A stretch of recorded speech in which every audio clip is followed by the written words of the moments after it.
Good morning everyone. पिछली class में जैसे हमने डिस्कस किया था सील्स ऑफ गुड्स एक्ट, उसके पहले हमने डिस्कस किया था इंडियन कॉन्ट्रैक्ट एक्ट 1872। तो मैं आज आपके लिए लेकर आया हूँ कंपनीज एक्ट 2013। अब ये जो कंपनीज एक्ट 2013 है, इसके पहले कंपनीज एक्ट 1956 चलता था।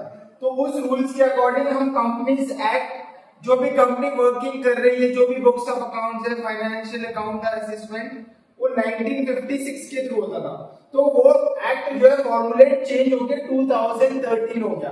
कंपनीज क्या, कंपनी जो लैटिन वर्ड से यूज हुआ है, वहां से वर्ड निकल के आया है। उसमें कंपनी और पैनी, इसका मतलब है अलॉन्ग विद, और आप बोल सकते हो ब्रेड रिस्पेक्टिवली, मतलब साथ में मिलकर कोई भी चीज करना। एक हो सकता है सिंगल पर्सन कंपनी, और इसमें कई तरीके की, कई टाइप्स की कंपनियां होती है। जैसे वर्ड पर्सन कंपनी हो गई, पार्टनरशिप हो गया, कोई एमएनसी कंपनी हो गई, कोई इंडियन कंपनी हो गई। तो इस एक्ट में बेसिकली हमें ये समझना है कि एक इंडियन कंपनी इंडियन मार्केट में कैसे काम करती है, कैसे उसको बुक्स ऑफ अकाउंट्स है, कैसे टैली करना है, कैसे उसकी अकाउंटिंग बॉडी या रूल्स एंड रेगुलेशन फॉलो होंगे। जैसे कि अगर मैं सेक्शन 3(1) की बात करूं companies act 1956, companies means a company form and registered under this act as an existing company.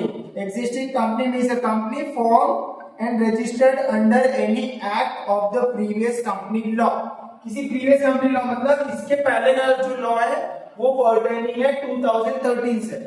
Fine. तो कंपनी में कैरेक्टरिस्टिक क्या हो सकती है? एक डिस्टिंक्ट एंटिटी होगा, परपेचुअल सक्सेशन होगा, उसका सेपरेट एंटिटी है, वो लिमिटेड लायबिलिटी है, ट्रांसफरेबिलिटी ऑफ शेयर्स और एक कॉमन सील। तो ये कुछ फीचर्स है कंपनी के। कॉमन सील का मतलब है उसका कोई लोगो होगा, कोई ब्रांड होगा, कोई एक कॉमन फीचर होगा जो डिफरेंशिएट करेगा एक कंपनी से अदर कंपनी में। फाइन। तो हम प्रीवियस सेशन में भी डिस्कस कर रहे थे अलग अलग क्वेश्चंस। तो इसमें जो सबसे पहला क्वेश्चन है वो है what you understand by promotion of a company. Second है discuss the legal formality that are required to be compiled under this act, companies act, regarding the formation of a company. क्या क्या rules है, क्या क्या bindings है एक company को बनाने के लिए। Fine. Promotion of a company, promotion of a company से आप क्या समझते हो? प्रमोशन ऑफ अ कंपनी कैसे प्रमोट करना है, कैसे मुझे बिजनेस स्टार्ट करना है, क्या चीजें मुझे बिजनेस के लिए रिक्वायर्ड है, कितने मुझे एसेट्स लगेंगे, कितना ह्यूमन रिसोर्स लगेगा, क्या टेक्निक यूज होगा, और किस डोमेन, किस प्रोफाइल पे, या बेसिकली मुझे कंपनी बनाना है तो कंपनी के अंदर क्या वर्किंग करना है वो हम समझते हैं। तो प्रमोशनल स्टेज में बेसिकली जो कंपनी को प्रमोट करता है उसको प्रमोटर्स हम बोलते हैं।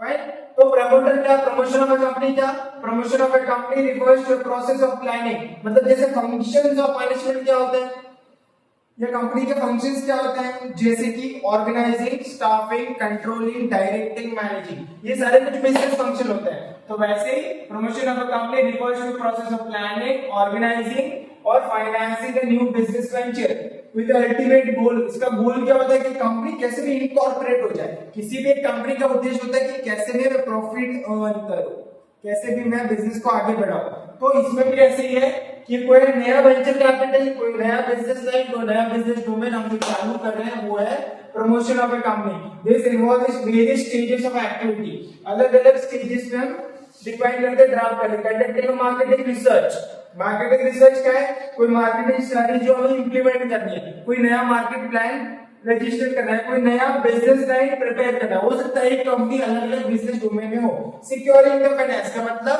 फंड्स का अरेंजमेंट करना। तो अब ये प्रमोशन ऑफ अ कंपनी हुआ। अब इसके अंदर क्या क्या लीगल फॉर्मेलिटीज होती हैं, एक कंपनी को बनाने के लिए हमें क्या क्या चीज की रिक्वायरमेंट पड़ती है। ऑब्टेनिंग डायरेक्टर आइडेंटिफिकेशन, मतलब जो बेसिकली उस कंपनी का है, जो में अलग अलग कंपनी में डायरेक्टर होता है, तो जो मैनेजिंग डायरेक्टर है उसका एक यूनिक नंबर होना चाहिए, यूनिक आइडेंटिटी, क्योंकि वो एक डिस्टिंग्विश करेगा एक कंपनी का मैनेजिंग डायरेक्टर, तो वो होना जरूरी है। Obtaining a digital signature certificate. वैसे तो आप देखोगे फॉर्मेशन ऑफ अ कंपनी में प्रमोशन स्टेज है, इनकॉर्पोरेशन स्टेज है, कैपिटल सब्सक्रिप्शन स्टेज है और फोर्थ वाला है कमिटमेंट ऑफ बिजनेस। तो ये चारों स्टेप्स में से जो फर्स्ट वाला प्रोसेस है प्रमोशन ऑफ कंपनी, कंपनी को कैसे प्रमोट करना है, कैसे आगे लेके जाना है, उसके कुछ स्टेप्स है, लीगल फॉर्मेलिटीज है। तो डी हो गया, डीएससी हो गया, ऑब्टेनिंग डिजिटल सर्टिफिकेट, मतलब और ऑथेंटिकेशन होनी चाहिए, वो है ये डिजिटल सिग्नेचर, सर्टिफाई होना चाहिए, चूजिंग अ नेम, अब कंपनी स्टार्ट होने से पहले आपका रजिस्टर्ड नेम होना चाहिए, और ये सारा रजिस्ट्रेशन होता है कंपनीज एक्ट के अंदर, वहां पे रजिस्ट्रार होता है, ये सारी चीजें मेंशन करता है। The promoter must choose a unique name for the company, कोई डिस्टिंक्ट कॉपी नेम नहीं होना चाहिए, कभी कॉपी हुआ तो हो सकता है सामने वाला कंपनी आपके ऊपर केस फाइल केस शूट कर सकता है, तो एक डिस्टिंक्ट आइडेंटिफिकेशन होना चाहिए, similar to an existing company name, the name must also comply with the naming guideline specified, तो इसके कुछ गाइडलाइन स्पेसिफाई है कंपनीज एक्ट 2013 में। Preparing a memorandum of association, तो इस यूनिट में कुछ बेसिक टॉपिक है, आर्टिकल ऑफ एसोसिएशन क्या होता है, टाइप्स ऑफ कंपनी क्या होती है, मेमोरेंडम ऑफ एसोसिएशन, तो ये सारी चीजें, बट अभी आप समझ लो कि ये भी रिक्वायर्ड है किसी भी लीगल कंपनी की फॉर्मेलिटी के लिए। MO is a document that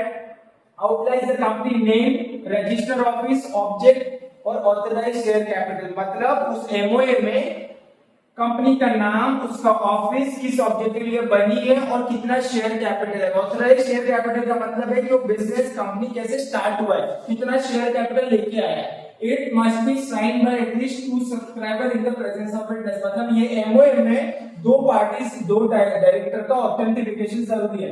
preparing AOA, AOA क्या होता है, article of association, document that outlines the company internal management and governance, कि कंपनी इंटरनली कैसे मैनेज करेगा, internal by loss, internal section और कैसे वर्किंग होगी वो मेंशन होता है एओए के अंदर, और एओए के अंदर क्या, रजिस्टर्ड ऑफिस, ऑब्जेक्ट नेम, ये सारी चीजें। Filing incorporation document, the promoter has to file the incorporation document including MOA, AOA और other required documents with registrar of a company. अब यहाँ पे रजिस्ट्रार ऑफ ए कंपनी में रजिस्टर्ड पर्सन है, वो जो सारे डॉक्यूमेंटेशन फाइलिंग करना है। Payment of a registered fee, तो एक कंपनी के प्रमोशन के लिए जितनी रिक्विजिट फीस है वो आपको रजिस्ट्रार को पे आउट करनी पड़ती है। ऑब्टेनिंग सर्टिफिकेट ऑफ इनकॉर्पोरेशन, तो जैसे ही कंपनी का बाइंडिंग हुआ, कंपनी बन गया, फॉर्मुलेट हो गया, प्रमोट हो गया, तो उसको एक सर्टिफिकेट मिलता है। सर्टिफिकेट का मतलब क्या है, जैसे वो सर्टिफिकेट आरओसी से मिला, आप वैसे वर्किंग स्टार्ट कर सकते हो, वैसे ही आप काम करना चालू कर सकते हो बिना कोई ऑब्जेक्शन के, क्योंकि जैसे कोई ऑब्जेक्शन उठाएगा तो आप क्या बोलोगे, मेरे को सीओआई मिल चुका है, किससे, कंपनी से, किससे, रजिस्ट्रार से। कहां से मिला, रजिस्ट्रार ऑफ कंपनी से।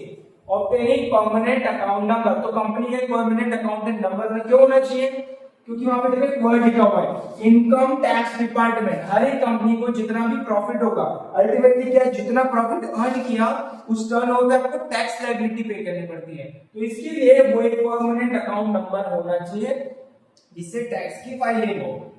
Fine, obtaining tax deduction and collection account number, ये 10 नंबर होना चाहिए। अब इससे जो जीएसटी वाला पार्ट जो नया कंसेप्ट है उस सबकी फाइलिंग होती है। बाय कंपाइलिंग दिस, तो ये सारे जितने भी सेगमेंट है, जितने भी पॉइंट्स हैं, ये किसलिए होते हैं, to compare the legal formality of company कैसे सक्सेसफुली, मतलब एट द एंड में कंपनीज एक्ट के अकॉर्डिंग कंपनी रजिस्टर फाइल हो जाएगा। Fine, thank you so much.